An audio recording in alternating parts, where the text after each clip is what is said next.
آئے، مدینہ المنورہ کی ایک گلی سے میرے حضور گزر رہے ہیں، تو ایک ایسا مکان بن رہا تھا جس طرز تعمیر کو حضور پسند نہیں کرتے تھے۔ حضور نے رک کے پوچھا یہ کس کا مکان ہے؟ کہا فلاں انصاری صحابی کا۔ حضور نے کچھ نہیں کہا، گزر گئے۔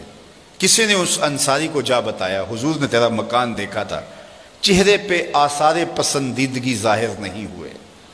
اس نے کہا اچھا، کہا ہاں۔ اس نے کدال لیا اور مکان کو زمین کے برابر کر دیا۔ 2-4 دن کے بعد حضور کا دوبارہ گزر ہوا، دیکھا کہ ملبے کا ڈھیر پڑا ہوا ہے۔ اسے بلایا، کہا میں گزرا تھا، تیرا مکان تھا، آج ملبے کا ڈھیر ہے۔ کہا حضور میں نے گرا دیا ہے۔ فرمایا کیوں؟ عرض کی سنا تھا آپ کو پسند نہیں، سنا تھا آپ کو پسند نہیں۔ میں اور آپ دیکھیں ہمارا کیا کیا حضور کو پسند نہیں، سر سے لے کر پاؤں تک غور کریں ہمارا کیا کیا حضور کو پسند نہیں۔ اپنے عقیقے سے لے کے ولیمے تک دیکھیں ہمارا کیا کیا حضور کو پسند نہیں۔ اپنی نجی زندگی سے لے کے سیاسی زندگی تک دیکھیں ہمارا کیا کیا حضور کو پسند نہیں۔ اپنے کاروبار سے لے کر کے انداز معاشرت تک دیکھیں ہمارا کیا کیا حضور کو پسند نہیں۔ محمد دی زیارت محمد دے رنگ وچ، اگر ان کے ہوئے ہیں تو پھر ہم ان کے ہو گئے، پھر اپنی خواہش کہاں باقی رہی۔ ایک صحابی آئے اور انہوں نے حضور سے سلام کرنا چاہا، لیکن حضور نے رخ پھیر لیا۔ وہ سمجھے شاید کسی وجہ سے التفات نہیں ہوا، تو حضور نے جدھر رخ پھیرا تو ادھر جا کے انہوں نے السلام علیکم کہا، لیکن حضور نے پھر رخ پھیر لیا۔ سمجھ گئے کوئی ناراضگی ہے۔ تو چونکہ ایک سفر سے آئے تھے تو انہوں نے دیگر صحابہ سے پوچھا کہ مجھے تو سمجھ نہیں آئی کہ حضور کی ناراضگی کا سبب کیا ہے، کیا تم مجھے بتا سکتے ہو کہ حضور ناراض کیوں ہیں؟ انہوں نے کہا ہاں، ہماری سمجھ میں جو بات آئی ہے وہ یہ ہے کہ تم نے یہ سونے کی انگوٹھی پہنی ہے اور حضور اس کو حرام قرار دے چکے۔ ان الذھب والفضۃ حرام لذکور امتی، سونا اور چاندی میری امت کے مردوں کے لیے حرام ہے۔ صرف چاندی کی ایک انگوٹھی اور وہ بھی 4.5 ماشے سے کم وزن کی ہو تو وہ مرد کے لیے جائز ہے۔ اس سے زائد یا اتنے ہی وزن کی 2 انگوٹھیاں مرد کے لیے جائز نہیں ہیں۔ سونا بالکل جائز نہیں ہے، رکھا ہی نہیں گیا جائز، یہ زینت عورت کے لیے ہے۔ تو تو نے یہ انگوٹھی پہنی اور حضور اس کو جہنم کی آگ کا انگارہ قرار دے چکے ہیں، گناہ بے لذت ہے تم کر رہے ہو، تو شاید حضور کی ناراضگی کا سبب یہ ہو۔ وہ آگے بڑھا اور حضور علیہ السلام کی بارگاہ میں حاضر ہو کے انگوٹھی اتار کے حضور کو پیش کرتے ہوئے کہا حضور اس وجہ سے ناراض ہیں؟ تو آقا کریم نے یوں انگوٹھی پھینک دی۔ خیر ناراضگی کی وجہ ختم ہو گئی، مجلس میں بیٹھ گیا، گفتگو چلتی رہی۔ جب مجلس اختتام کو پہنچی، لوگ واپس پلٹے اور وہ بھی واپس جانے لگا، تو کسی نے اشارہ دیا وہ سونے کی انگوٹھی تو اٹھا لو، تم تو نہیں پہن سکتے، تمہاری بیوی تو پہن سکتی ہے، قیمتی دھات ہے۔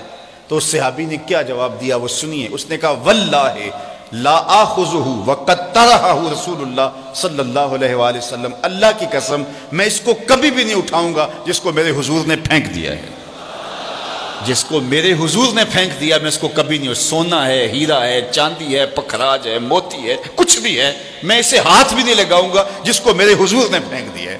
صاحبو دیکھو کس کس چیز کو میرے حضور نے پھینکا ہے، اور ہم اگر اس چیز کو سینے سے لگاتے ہیں تو ہم عاشق رسول نہیں ہو سکتے، ہم خود فریبی میں مبتلا ہیں۔ اگر ہم عاشق ہیں، عاشق ہونا آسان نہیں ہے۔ ہمارے بزرگ جھوم کے شعر پڑھا کرتے تھے، عاشق عاشق ہر کوئی آکھے پر عاشق بندا مر کے، ایسے عاشق نہیں ہو جاتا۔ عاشق عاشق ہر کوئی آکھے پر عاشق بندا مر کے، زہر پیالہ کوئی نہیں پیندا پر عاشق پیندا پر کے۔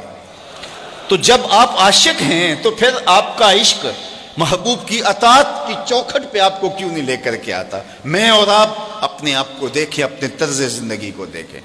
میرے استاد فرمایا کرتے تھے یہ نہ ہو کہ لوگ تمہیں پوچھیں تم کون ہوتے ہو اور تمہیں بتانا پڑے جناب ہم مسلمان ہوتے ہیں، یہ دیکھو مذہب کے خانے میں اسلام لکھا ہے۔ آپ فرمایا کرتے تھے صاحب نہ کسی کو پوچھنا پڑے نہ تجھے بتانا پڑے، تیری وضاقتہ طرز زندگی انداز معاشرت ایسا ہونا چاہیے تم دور سے آ رہے ہو لوگ پہچان کے کہیں وہ دیکھو آقا کا غلام آ رہا ہے۔ نور آنکھوں میں تو چہروں پہ اجالے ہوں گے، مصطفیٰ والوں کے انداز نرالے ہوں گے، دنیا میں بھی ان کے دم سے مقدر چمکا، محشر میں بھی ان کی رحمت کے حوالے ہوں گے۔ تو اگر ان کے ہوئے ہیں تو پھر سر سے لے کر پاؤں تک انہی کے ہو جائیں۔ ہمارا طرز زندگی بتائے ہم نوکر حضور کے ہیں، ہمارا انداز معاشرت بتائے ہم نوکر حضور کے ہیں۔ ربیع الاول کا موسم آ رہا ہے، اپنے گھروں میں ضرور جھنڈیاں لگانا، لیکن صرف جھنڈیاں تمہارے گھروں میں نہ لگیں، دل کے ایک ایک پرت پہ نام محمد کی جھنڈی ضرور لگانا۔ صرف منڈیروں پہ چراغاں نہ کرنا، بلکہ تمہارے دل کی گلیوں میں حضور کے نام کا چراغاں ہونا چاہیے۔ میں نے دیکھا جلوس کے دن ربیع الاول کی 12 تاریخ سے پہلے لوگ اپنے گھروں کو اور اپنی گلیوں اور بازاروں کو صاف کر رہے ہوتے ہیں، کوڑا بھی اٹھا کے پھینک رہے ہوتے ہیں کہ جناب یہاں سے میلاد کا جلوس گزرنا ہے۔ بہت مبارک ہے اور بہت اچھا کام ہے کہ تم نے گلیوں کا گند صاف کر دیا اور کوڑا اٹھا کے پھینک دیا۔ صاحب ایک جھاڑو لے کے دل کی نگری میں بھی آؤ، بہت سارے کوڑے یہاں بھی پڑے ہوئے ہیں، بہت سارے ڈھیر نفرتوں کے، حسد کے، کینے کے، بغض کے یہاں بھی پڑے ہیں، اور آؤ کوئی جھاڑو لے کے ادھر بھی آؤ اور اس دل نگر کی بھی صفائی کرو، اور اندر سے بھی اور باہر سے بھی حضور کا میلاد مناؤ۔ میرے شیخ فرماتے ہیں یاری لا تو پاک نبی سنگ، اے پر پوری یاری پھر درود قبول ہے تیرا لکھ نہ لو ایک واری۔ پھر تم ایک بار ہی پڑھو گے تو وہ لاکھ سے زیادہ وزنی ہوگا، جب تمہارا اندر بھی درود پڑھ رہا ہوگا، تمہارا باہر بھی درود پڑھ رہا ہوگا۔ آئیے اس موسم رحمت میں اپنے آپ کو بدلنے کی کوشش کیجئے۔ حضور کی رحمتیں چھما چھم برستی ہیں، دلوں کے آنگن محبت رسول سے آباد ہوتے ہیں۔